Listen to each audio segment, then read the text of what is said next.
ఇక ఏ కొడుకు లేడని చెప్పారో, ఏ కొడుకు రాడని చెప్పారో ఆ కొడుకే దేశాన్ని ఏలేవాడని, ప్రపంచాన్ని ప్రభావితం చేసేవాడని, ఆహారం సమృద్ధిగా అమ్మేవాడని యాకోబుకి బయలుపడబడింది.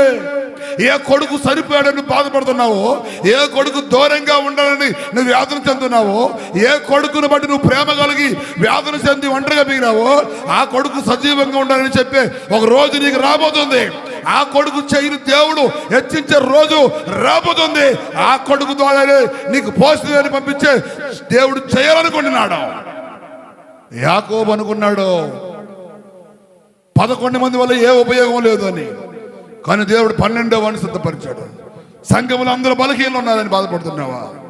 సంఘంలో పనికిమాలిన వారు ఉన్నారని నువ్వు వేదన చెందుతున్నావు యాకోబు వల్లే.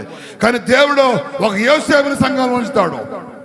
దేవుడు ఒక యోసేపుని నీ నిమిత్తం, నీ కుటుంబం నిమిత్తం, నిన్ను పాలించిన నిమిత్తం ఒక యోసేపుని దేవుడు నియమించున్నాడు. దాన్ని నువ్వు నమ్మాలి.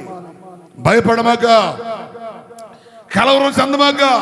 ఏది జరుగుతున్నా అది దేవుడు సింహాసనం మీద తీసుకునే ఉంది. ఏ ఒంటరితనమైన, ఏ అవమానమైన,